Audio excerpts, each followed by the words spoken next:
Hello, the season is pretty much done. All the cards have been spoiled, but for one card that is in the big score. So we're going to go ahead and start breaking down the top 15 sleepers, top 20 good best cards in the set, based on my speculative choices. So if you like this kind of content, make sure you smash that like button, subscribe, hit that bell notification to alert for future videos. Which cards in this top 15 are you interested in seeing me brew around? There's a few of them that I still have not touched. I want to do it, but we're going to see if maybe you can give me some help and advice down in the comment section. So we're on our way to 1,000 subs. Let's get there together. Let's get into this top 15, and we have a couple of honorable mentions. Let's get into it.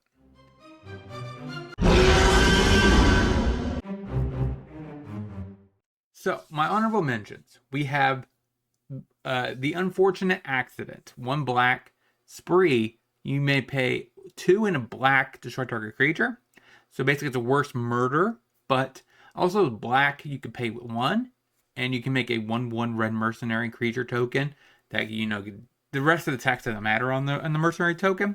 Now what deck would want this? 1 deck, most likely. If I guess 2 potentially if there ever is such thing as Rakdos creativity, but Rakdos Transmogrify is a deck.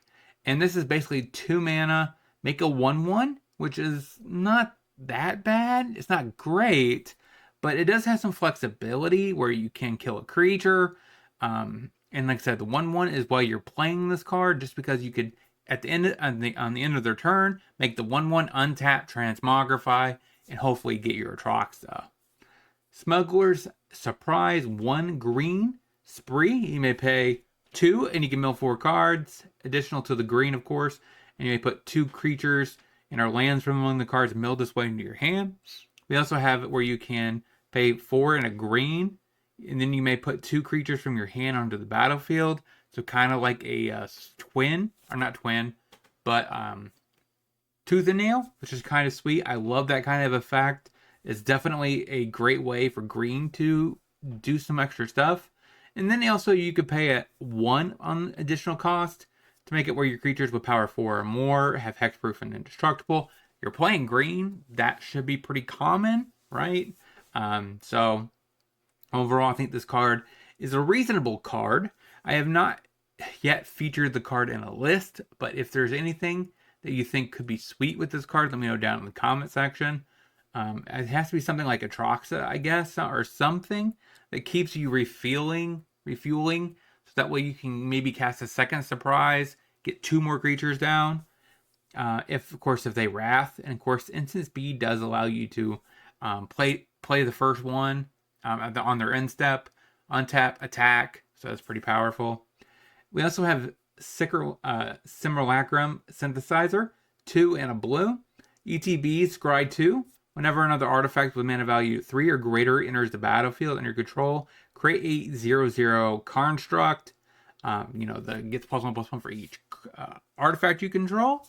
Overall, this card, you're playing it for the bottom half, but there is a decent amount of ways to blink artifacts, and it doesn't state you need to cast the artifact. So if you blink another artifact, you could easily keep making constructs. So I'm not really sure how the deck gets constructed. You could do it like on the grounds of Yumori, right, as a companion, and have nothing but artifacts in your deck, and you constantly keep sprocking it. That is a way you can go and make your 3 drops cost 2, so that way you can maybe make 2 constructs for one turn cycle. But I'm not exactly sure if this card is strong enough for competitive play, but I do think the card could be tested for competitive play. It does work well with Smithy, so that is another possibility. It's a 4-drop, and it basically curves right into this. You get a construct, 2 constructs from the Smithy. 1 from this, 1 from the Smithy itself. So I do think this actually is a decent card. And there already is a blue-white Azorius artifact control shell. I don't know if it could pick this card up. If it did, it's probably only going to run a couple copies. So let's get into the top 15. Let's get into it. Number 15 on my list is Forsaken Miner. 1 black, 2/2. Can't block. already a fine rated creature. So it's kind of like the long time ago, there used to be this Rakdos Crackler or whatever the thing was. It was a 1 mana 1/1 that you can unleash and make it a 2/2 that can't block.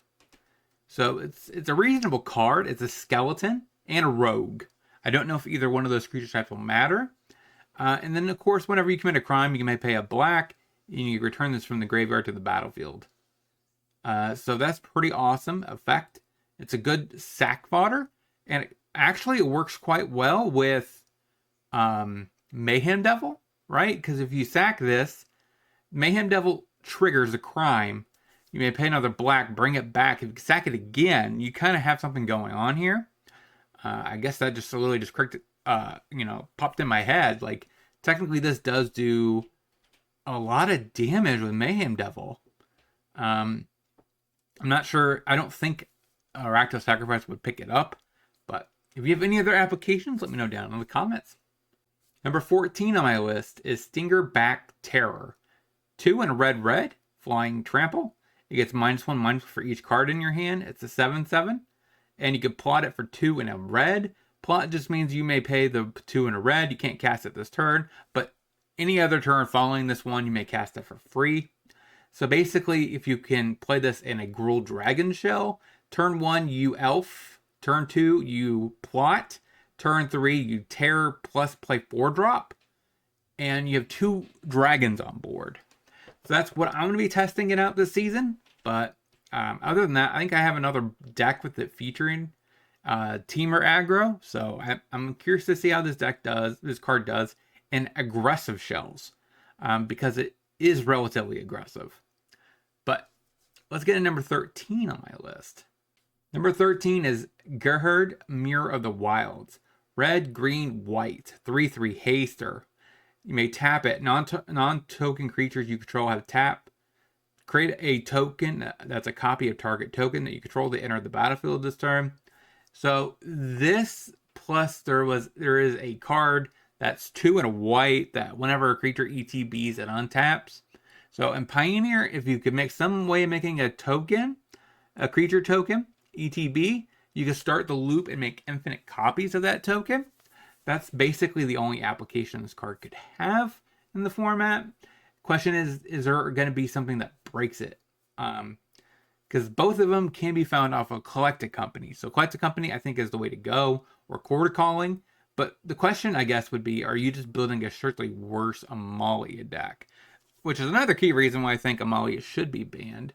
Because you're kind of banning this card from being actually playable in a combo deck, which I think is actually, healthier for the format. Because it's made up of 2/3 drops. I mean, it's not that bad, right? You could deal with that.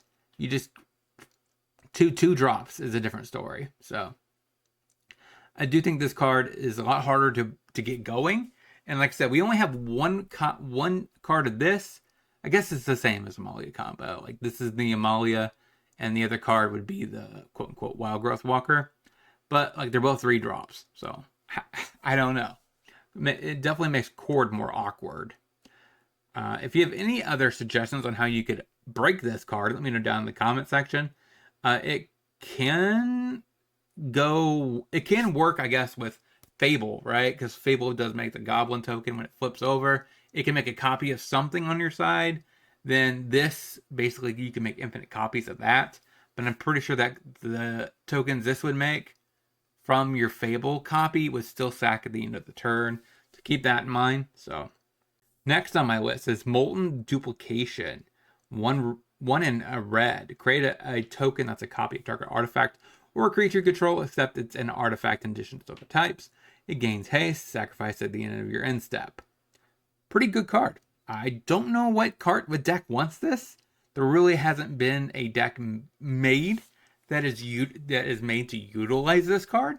So this probably will require a brand new deck to be built to make this, to optimize and to use this card at full capacity. What really does concern me about all of these quote-unquote mythics from the additional set is they're probably going to be very scarce in supply. So this card is probably very expensive, and it's going to probably maintain an expensive price head. So it's going to restrict how many people actually could play the deck if it becomes a mainstream competitive pioneer list or even standard list. But I do think this card has potential. If you have any suggestions at all that which card could go infinite or break this card, this could also go with the other card I just talked about as a way to make a copy of target creature, and then you can make a copy with the untapper and just make infinite copies of it and attack. It's like a build your own three card combo, but probably not good. But other than that, let's get to number 11 on my list. Number 11 is a little weird. It's a bear. It's a green, blue, 2/3 bear druid. Doc Arlick. Grizzled Genius. So why is this card on my list? It's not really there for the plotting, right? I mean, you could play for the plotting, but I don't think that's where this card is actually going to shine. There's a decent amount of flashback spells in the format. Now, is there one that where you could optimize off this, right? 2 less to cast a flashback spell is really powerful, as you've seen in previous Storm decks and Modern, where they typically use Pass and Flames. I get it, we don't have Pass and Flames in this format, but we do have Leer, so Leer also could work with this. So I'm not sure how you construct this list exactly, but I do think there's something here for the graveyard portion, or from exile. The plotting, I don't think is going to be relevant, especially since I don't think I have a single plotter in green and blue on either one of my 2 lists. So clearly the plotting is not there for these 2 colors. But like I said, the graveyard mode, I think, is where this card could be a reasonable couple copies in a deck, right? So now we're getting number 10. These are less speculative. They're more cards, either 1, I think they already have a home, or 2, I really like it, and I think it is powerful enough to show up. Let's get to number 10 on my list. Number 10, the only dinosaur in the set. Of course, you guys are like, oh, that's just biased. Hey, I'm allowed to be biased. Vault-born Tyrant, 5 and a green. Dinosaur, 6/6 trample. When ETBs or another creature of power 4 or greater enters the battlefield, you gain 3 life. You can draw a card. Of course, it just replaces itself, and if they manage to kill it, not exile it, kill it, you make a token that's an artifact addition to its other types. So I do think this card is relatively good. In the Dinosaur ramp deck, I was looking for a replacement for Carnage Tyrant. I don't think it's competitive up to snuff in 2023, or I should say 2024. This card, I think, is what I want. It's better against aggro because we get to gain 3 life. It's better against mid-range because we get to draw a card, and even better against control because we get to draw a card. And considering the fact that we have Cavernous Souls, I don't think we really need to worry about the can't be counter clause because we probably have a full play set of Cavernous Souls anyways. So I'm actually kind of really interested in trying this card out. I think this card is a nice pickup for dinosaurs ramp. And the best, I mean, we have rampant growth when it comes to dinosaurs. So it's really gets magnifying under magnifying glass when a great dinosaur at the 6/7 drop slot that works with Castle Garenberg gets printed. And this definitely does that. So let's get into number 9 on my list. Map the Frontier. 3 and a green. Search your library for either 2 basics or deserts. Put them into play tap, then shuffle. Wow. This card, I think, is pretty good. I know 4 drop, get 2 lands, put them into play tapped, is kind of, not Pioneer playable. But when it's get 2 utility lands, put them to play tapped, I think we're really talking about something amazing. Especially when there's a brand new card called Arid Archway that ETB's tapped, of course, and then you get to bounce another land to your hand. If it's a desert, you get to surveil one, and it taps for 2 generic. So Archway, I think, is perfect with this. Is you get to search 2 lands, one of which is this, and another one. Why this card I think is really good for the deck is because of the fact that, well, for next turn you really want to be able to quote unquote play another land. This guarantees at least you have your, 6th, 7th land drop, right? The following turn. So you basically play a, 8 drop next turn. So like it kind of guarantees that part of the strategy. And also, of course, you could tutor up a dual land, which is also quite powerful because there is a green-red dual land. I think this card actually would be a green, either a green-blue desert deck or a green-red or green-white. One of those is definitely the option. I'm not sure if white would be the cut, just because it does have decent rafts, right? That's like the check mark for it. But where it kind of lacks is the other components, which is that this color lacks. So I'm leaning more towards, of course, green-red because it is my favorite color combination. What would you like to see me play? I think this is one of the first decks I'm going to be featuring for my specialty list, just because I'm a very expert when it comes to ramp decks. But I do think I actively want to try deserts. I think they actually could have a shot here. I don't think we necessarily need the 5 mana one anymore, where you get 2 lands, put in play tap, make a zombie. It's kind of irrelevant, I wear a promise. This kind of just wiped that card out of the map. So let's get to number 8 on my list. Number 8, draw off the Flesh Right. 2 and a blue. Whenever you cast your first spell during your turn, a spell that's not during your turn other than your first spell, create a 2/2 blue and black zombie rogue. Whenever a zombie ETBs, put a counter on it for each other zombie that entered the battlefield under your control this turn. This card, I think, is a little bit of a storm style combo piece, like token generator.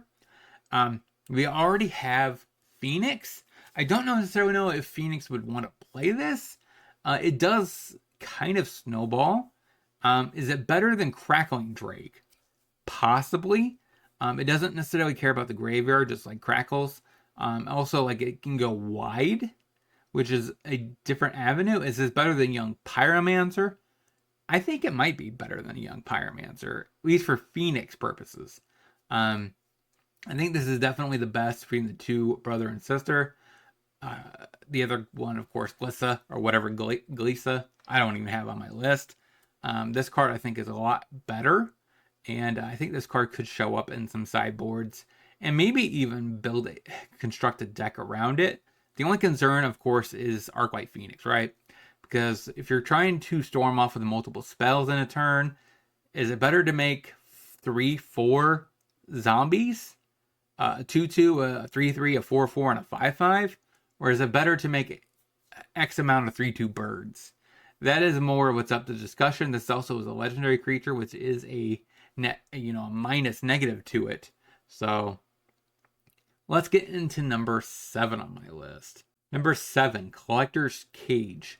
1 and a white, hideaway 5.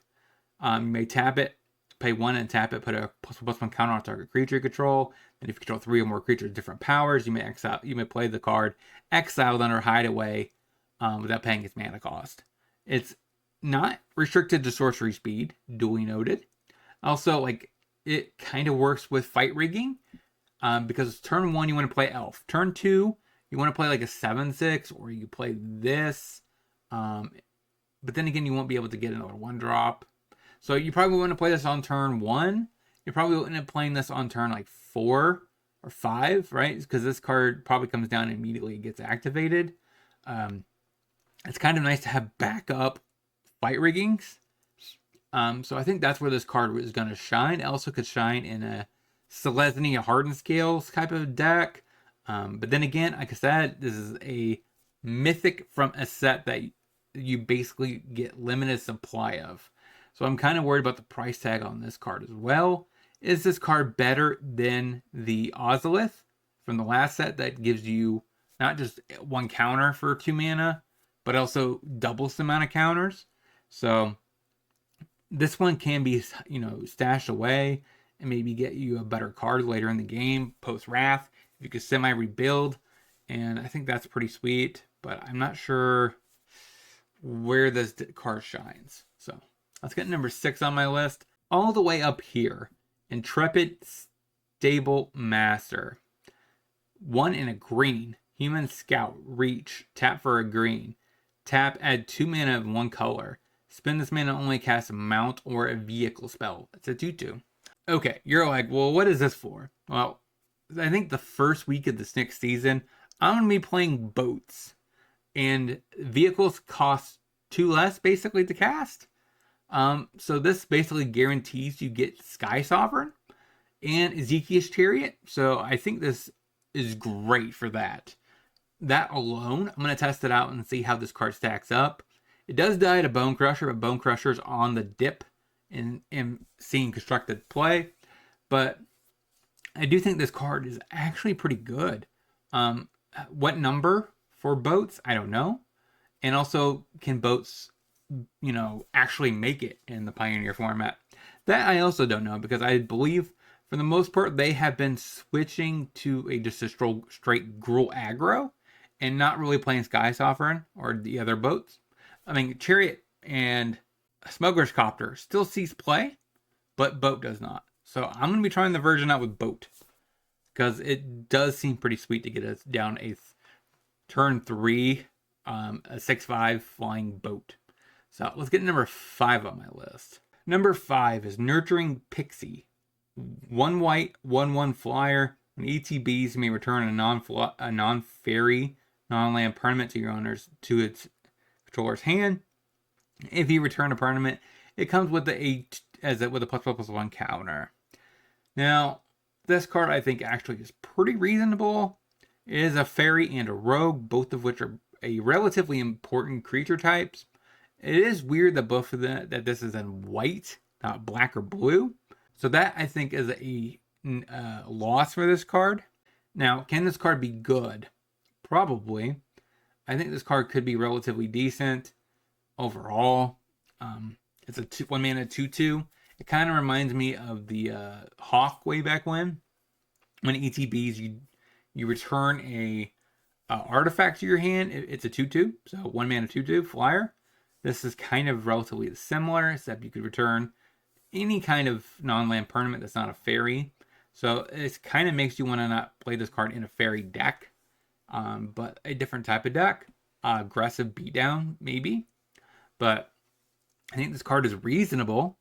I don't know if it's going to see a lot of constructive play in Pioneer, but it's definitely a card you should consider picking up or even trying to add it to your deck if you could actually make this card not be a tempo loss.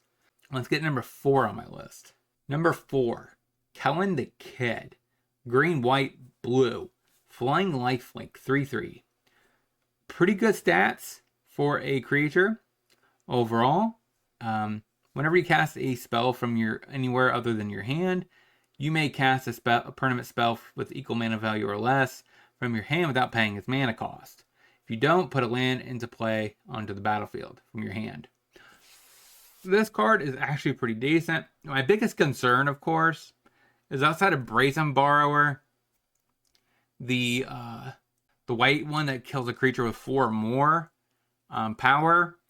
What cards work with this? Like, if you go the adventure route, like I said, those cards are not necessarily the best colors. Red has some of the best adventures, and you do still get the 1 drop that lets you draw a card every time you cast an adventure. You still get Lovestruck Beast. You get Brazen Borrower. Is that enough to make a competitive list? It's also a fairy and a rogue, which is kind of weird, and I think this card is potentially something that I want to try to brew around. I still have not sat down and actually try to come up with a Bant adventure deck. Is there another way to break this card? Let me know down in the comment section if there's another way you guys think that this card could be utilized to its full capacity other than Bant Adventures. Let's get into number 3 on my list. Pillage the Bog.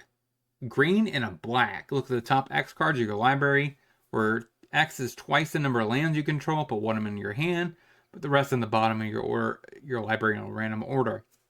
You can also plot it for 1 green and a black, and then you can cast it on a later turn for free. This card is very good at scalability when it comes to digging. So if you have 6 lands, you dig 6, pick the best card, put it in your hand, put the best in the random shuffle. So it's pretty sweet. That's why it's really high up here on my list for sleepers.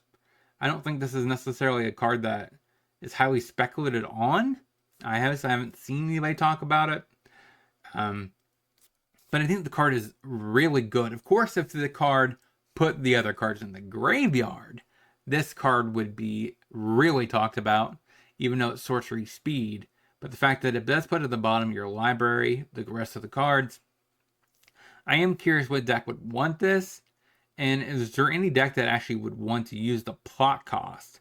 I'm not sure they would, because it does involve you taking a turn 3 off, which is actually the most important turn, I believe, statistically speaking, for most formats.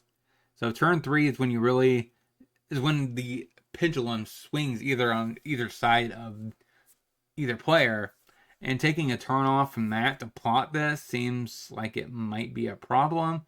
Of course, you could elf turn 2 plot this and go from there, but if you're playing an elf, then you're not necessarily contributing to the lands to get you a better X. Let's get into number 2 on my list. Number 2, Bristlebill Spine Sower. 1 in a green. Landfall. Whenever a land enters the battlefield under your control, put a +1/+1 counter on target creature. And 3 in a green, double the number of counters on each creature you control, which is actually a powerful closer for a +1/+1 counter deck. I am going to be trying a couple copies of this, maybe 3 max in my Heart and Scales deck. I'm still not sold on which version's the best. You could go Golgari, Selesnya, Gruul if you wanted to do Thrill Seeker. So like there's a lot of different ways of building this deck. This card also of course could be found off a Collected Company. I've been trying to find my way through and see if I can't make an optimal list with Coco, just because of the fact that Temporary Lockdown and Wraths do decimate you really bad. And being able to rebuild with 2 a card advantage piece seems really good. So let's get into my number 1 card for Sleeper. Legion Extruder. 1 in a red. ETBs deal 2 damage to any target. 2, tap it, sacrifice another artifact. Create a 3/3 colorless golem. Artifact creature token. This card I think is really decent overall. Is this going to be Pioneer playable? Maybe. So it's kind of like a Bone Crusher. Not really. I would say it's closer to the Invasion of Tarkir. It comes down, deals 2 damage at sorcery speed, and then later on you can make a 4/4 or a 3/3, depending. We got to sacrifice an artifact. I will be trying this in a Mardu self-sacrifice artifact deck.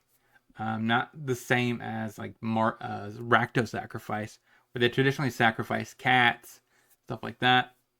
I'm going to be more into actually, sacrificing the implements, which, come down. When you sack it, you get to draw a card and other stuff like that. So, and Shrapnel Blast was a good card for the list, so I'm kind of excited about trying out Mardu Artifact Sack. That is the end of this video for top 15 sleepers. Tomorrow drops the top 20 cards from the set. And if you are interested, there is a link in the description to my Patreon, to my locals, if you want to see any of the articles that I've written recently. So they're all down there. The locals does have X amount of the actual article for free.